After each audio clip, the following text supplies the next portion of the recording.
fabulous to hear you all talking excitedly. That means that we have a great community of parents, and you all know each other, or are beginning to anyway.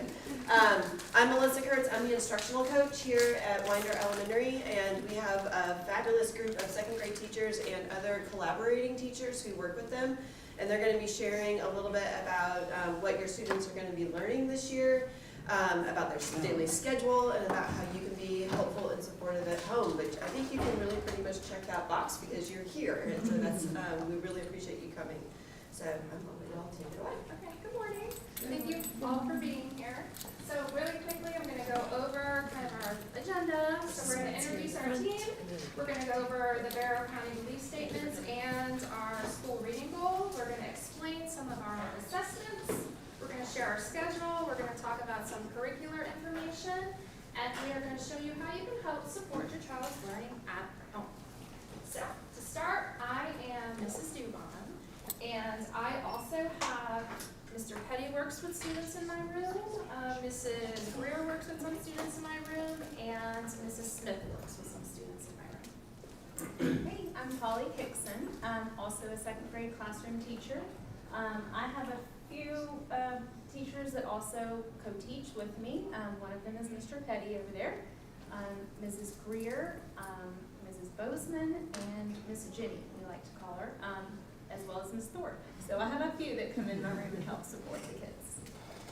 I'm Shay Castor. I'm an EIP teacher, so I help do interventions for reading and math. I go into several of their classrooms and support. Yes, I'm Miss Hildgrant. I have Miss Thorpe coming in for help, and Miss Castor always comes in for support. I'm Miss Jeanette, and I have Miss Castor with me. I'm another homeroom teacher. I'm Miss Woods, and I also have Miss Castor. I'm Miss Shore, and I'm just me. It's just me. I'm Mr. Petty, and like it says, I work with a lot of different kids in a lot of different classes. So we're going to go over really quickly the Barrow County Board of Education's belief statements. Can you start? Sure. So I have to get close because my eyes aren't very good. So at Barrow County School Systems, we prioritize our students above all else. We are committed to providing safe and secure schools that deliver high-quality education. Each of our schools fosters a unique culture of learning, closely connected to the community it serves.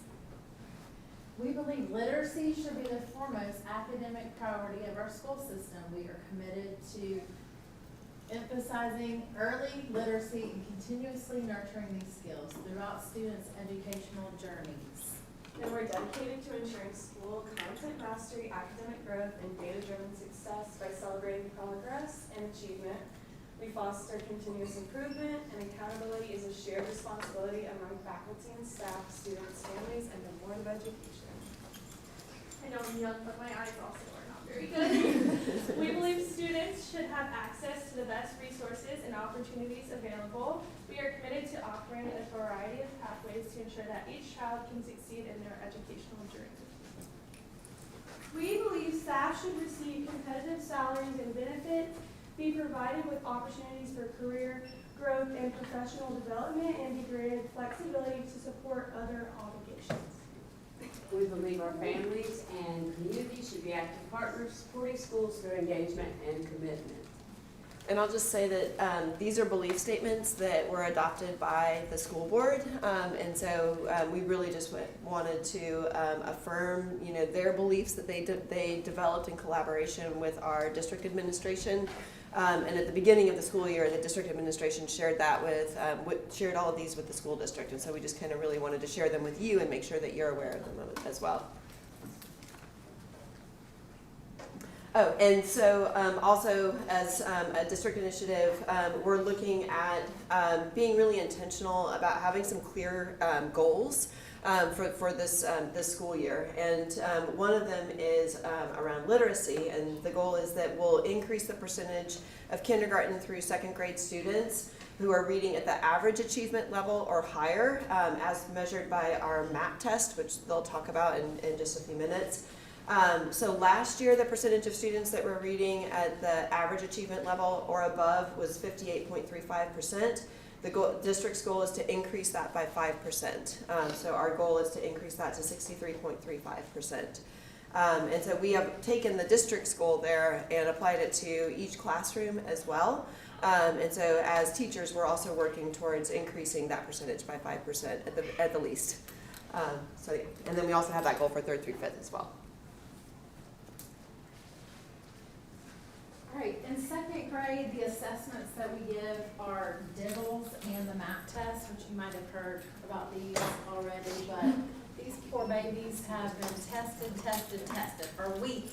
But I'm happy to say we are almost done with the beginning of the year test. So the first one is DIGGLES. This assessment is made up of lots of subtests that measure skills such as letter and sound recognition, decoding words, phonemic awareness, accuracy, fluency, comprehension. We also are testing spelling and vocabulary. So it gives us a whole picture of their reading skills. And then teachers can use that data to inform their learning goals and set different goals for students and monitor their progress throughout the year. The other test that we are giving is the MAP test. It stands for Measure of Academic Progress. We give that in second grade in reading and math, so it's 2 separate tests. It gives us an accurate view of how much each student has grown over time. So if your student has been with us in previous years, you will see their progress over several years. So we like to see how they have grown. And teachers can use it to plan instruction and group students based on their specific needs. We give both of these tests 3 times a year, so the beginning of the year, middle of the year, and end of the year, so we can track their progress. And then the MAP test is actually given on the computer. Last year and in kindergarten, the MAP test was read aloud to the students. This year in second grade, it's different because they have to read it by themselves. So you might notice their score might be a little lower this time just because it's not read aloud to them. But you will be getting a printout soon once all of it is finished, which we're almost done with all of it. But you'll get printouts of both of these and your child's scores coming home soon to see how they did. And then we'll also have parent-teacher conferences in the fall and in the spring, and your teachers will review that information with you then at the conferences as well. And this is our daily schedule. So each student's getting here around 7. They get some time to have breakfast here. And then we're doing attendance and morning meeting where we get to, just share about our weekend, a fun question to get our day started. And our ELA block is about almost 3 hours, honestly. And so in that time, we're fitting in grammar, writing, phonics, reading, and reading groups. So it's a big chunk of time. It might look different in each of our classrooms. I know I start with phonics. Some might start with writing. But then we go to science and social studies, which a lot of those standards, and they'll talk about it later, get put in with ELA. And then we start math a little bit before recess, just so we have plenty of time to fit in groups after recess and lunch. And then they're going to specials at the end of the day and coming home to you. So I'm going to talk about structured literacy, and that is our phonics-based program that we use in our classrooms. We know that phonics is a link between letters and sounds in words. Our daily lessons consist of direct, explicit instruction on a specific skill with continuous blending and segmenting practice. So you might see them at home when they're reading, like tapping out their sounds and blending their words together. We do the gradual release process, which is it's modeled, it's the I do, and then we do it together, and then they're independent. Students have the opportunity to apply their new understanding of taught skills through spelling, handwriting, dictation, and reading decodable text. So this is one of the resources that we have for the boys and girls. Well, they'll be practicing their handwriting in here. There's decodable texts in here as well, which go hand in hand with the lesson that we taught for that day. The decodable text allows students to immediately apply their new phonics skills to text as they build automaticity and their fluency. So if we were working on closed syllable, that's the first thing that just kind of came to my head, but closed syllables, the decodable text for that day, they would come into the text and read it, and we might have them locate underlined words that have post-syllable pattern in it. Okay, reading, such an important skill in second grade.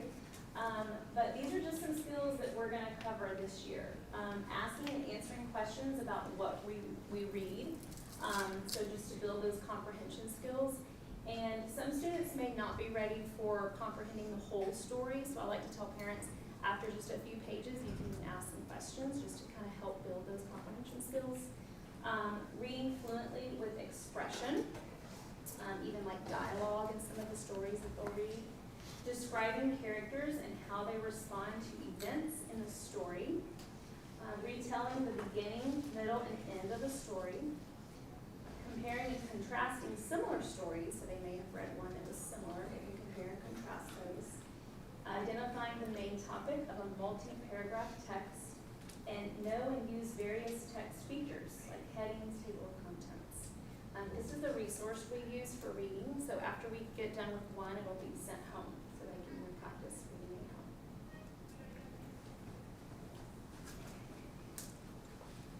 Okay, grammar.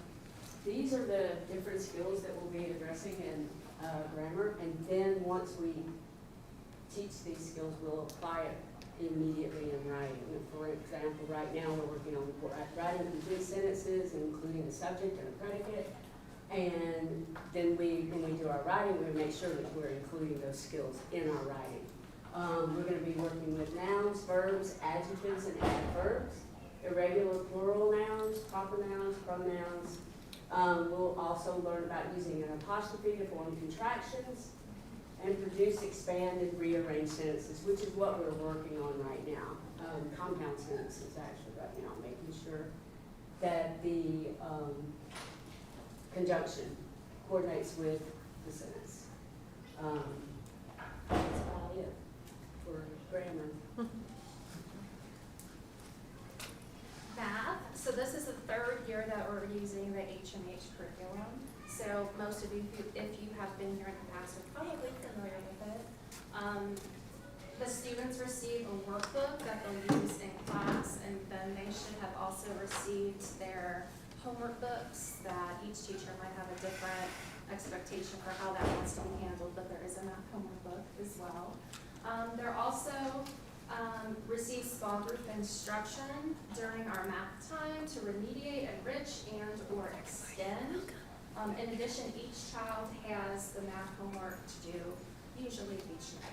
Some of the topics we're going to be studying this year are place value, which we're currently working on that now, 2- and 3-digit addition and subtraction, understanding measurement and length and time, word problems, understanding plain and solid figures, partitioning shapes, that kind of starts getting them ready for fractions that they'll be doing in 3rd grade, and developing multiplication. So we usually start that with repeated addition and arrays, which will lend itself leading them into 3rd grade as well, and representing and interpreting data. So looking at different types of graphs, answering questions about the graphs, and then also creating their own based on data that they have collected maybe in a small group or that we have done whole class.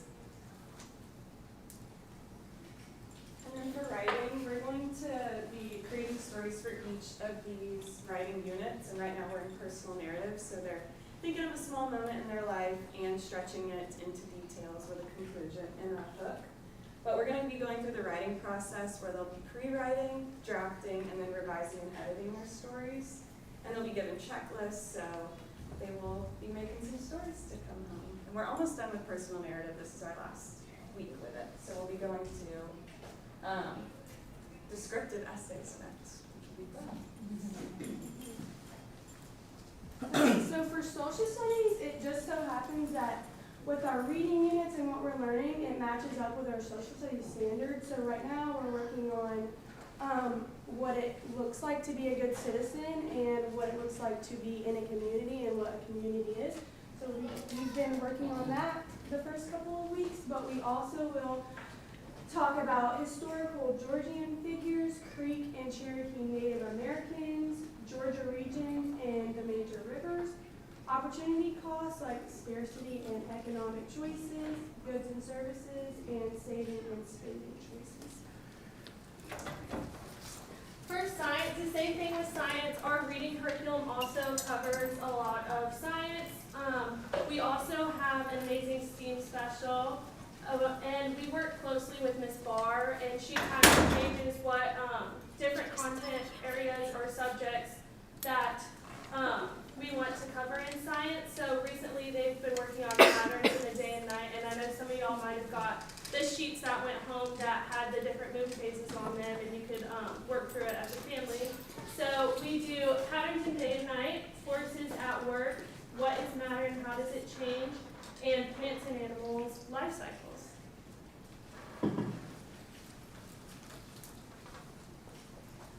And then at home, you can read 20 minutes a night with your child, and it's also beneficial for them to hear you read, so they should hear how it sounds and how to express themselves.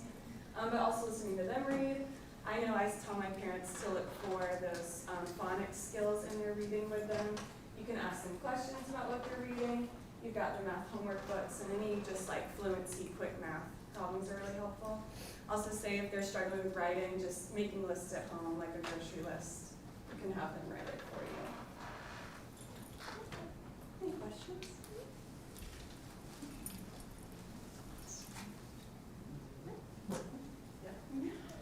On the math books, I personally don't quite understand the new way of math. Is there a login or something? I've seen in one of the books that they had an online thing that you could. Yes, and actually I was I'm so glad that you brought that up, because that is something that I've been meaning to send home. A couple of years ago I made a video in English and Spanish about how to kind of log into HMH, so we'll be sending those back out again. But yeah, they have it's a math on the spot videos that are intended for families to be able to watch that align with the units that we're teaching in math, so that you can see how we're teaching it. And then students should be able to also log in at home and access activities there as well. Thank you. One of the things about homework that I'd like to tell parents is I never want homework to be like stressful or frustrating for the student. So if there is something that they just don't understand and you may not understand how to teach it, or you would just rather me help them at school, just circle that one and then I'll see it and we can work together with that. But I never want homework to be like a stressful time, just more of a review kind of time. I also want to say that I got a question about this yesterday from Remind, so if anyone else is wondering this, they ended last week on page 15 and then skipped to page 35. That's because we took our Module 1 assessment and we moved to Module 4. So no kids skipped their homework, I promise. We'll come back to Modules 2 and 3 later in the year. That's just how our county scheduled what material comes first. I have a question. So, I know we all have the homework. Do y'all go over the homework with the kids too as well, or do y'all just sit at home and then like, how do they know if they did it right? I know I tell my students, if you have any questions, please come to me and ask me. I had a student come to me this morning I did too. asking me about the homework last night, and that's perfectly fine. Homework is not required, but it's highly encouraged. So I do not score the homework. I do not. I do check it to make sure that they've made effort to complete it, and then to also, if they do have the questions, to come to me the next day and say, hey, I didn't understand this. And I've even had students come to me and say, Mom didn't understand this, which is to your point. Some of the ways that, the strategies really, honestly, I'm sure that's what you're talking about, maybe them making the 10 and taking one away and adding one. So does anyone else have anything? Is it kind of similar? I know on Fridays I have mine bring me the book and I look through it. I give stars if they have done the work, but it's not a penalization if they don't do it. Just like, I would love for you to do this, and it'd be great practice. Yeah. And that helps us too, maybe we need to work on that particular skill with that student, so. Do we have to stick to the strategy that set up by the HMA? My daughter, she struggles with the whole 10, because it feels like you have to solve the problem, to break it down, to solve the problem. And I've been teaching her, take away the one digit, bring it over kind of thing, or using the fingers and stuff. We're just, build their little arsenal of strategies. So one strategy that might not work well for one student another student might be like, oh yeah, this is for me, I wanna do this. So it's just, I would encourage them to be familiar and know the different strategies, but if they tend to So as they get the right answer. struggle then- with one in the end, honestly, yes, you know. I mean, I think some of it is like the rationale or the thinking behind the way that it's taught is it's trying to build those foundational skills and with understanding like the base 10 number system and how to kind of recognize those groups of 10. Because being able to recognize, tens and hundreds and the relationship there is going to really help them as they get into the higher grades, upper grades of math. And it'll help them be able to solve problems more quickly by being able to kind of see those relationships. And so that's kind of part of the reason right now for teaching the strategies that are like that. But ultimately, like Ms. Dubon said, we do want them to have flexibility with the strategies and be able to kind of use whatever works for them. The HMH is good about teaching a variety of different ways, and we do move towards that standard algorithm that you're referring to with the, I kind of figured that they were doing it to prep them for like, because my wife, she did like calculus and stuff, she's looking at it, she's like, I can see them preparing it for calculus and stuff, but like, my daughter needs to learn how to crawl before she knows to run kind of. Right, thing, so. right. So yeah, I mean, I think, if that works better for you at home, I don't think you're doing any harm there, I think that we're kind of focusing on building that conceptual understanding, and often with a lot of manipulatives to help them, regroup, and making bundles of 10, with manipulatives. So we're kind of doing that here, and I think it's fine for them to hear, either the same thing at home or, some other possibilities as well. Yeah, because we try to go back on the multiplying thing with the tens and such. But yeah, I just keep on running into that issue where it's like. Yeah, no, it's a great question. Any other questions? I have, have y'all did any testing, so to see if like with reading, like what type of reading they complete on stuff like that, y'all did any testing, like benchmark or something like that? We have, so the DIBELS is a great resource for us as teachers to use because wherever your child is, and they're all at different levels, and that's great, because that gives us a chance to see where they're at and how we need to move forward. Or they would be sent home, so we can, The reports, I believe, get sent home.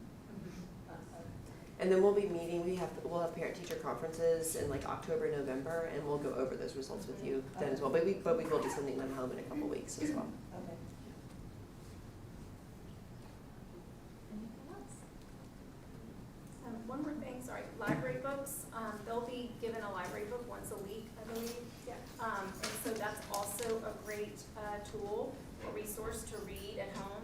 We try to encourage good fit books, so if they pick up a book and they open a page and they're able to read a sentence, that's a good fit book, we like to call it. So if you see books coming home, encourage them to try to read those library books as well. Do you guys have a list of recommended books? Because she likes to read, but I feel like sometimes it's not the level that she should be reading, and she'll get frustrated. So I think if you just email your child's teacher, they'll be happy to kind of give you some ideas or the level that the child's on, some recommendations. You can go to the public library and let them know, and they can assist you with that as well. Did I speak correctly? Yeah. And what about site work? Do y'all do site work anymore, or I know it's still early, but when will y'all be doing site work, so I can try to? Yeah. I know in my room, we're doing foundations, and I can send you home a list of those site words that we'll be doing all year. Yep. Yeah, and then we also have with structured literacy, there's called more frequently now high-frequency words, just with the idea that we're, instead of memorizing the whole word, we're like explicitly teaching the letters and the sounds that they make. And sometimes with high-frequency words, the language we use with the kids is that sometimes with the high-frequency words, there's patterns that break the rules. And so they have to memorize, they have to learn that by heart. And so they call them heart words. Either high-frequency words or heart words. And so we do have like a heart word list for structured literacy as well that we can send home. Yeah.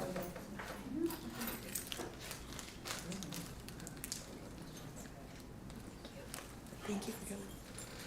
Thank you all for coming. And feel free to reach out to your child's teacher at any time with any questions. We're always here for you. We're a team, we work together, and thank you for your time. And we actually have a class that's coming in to sit right here where you are at 9:15. So thank you all.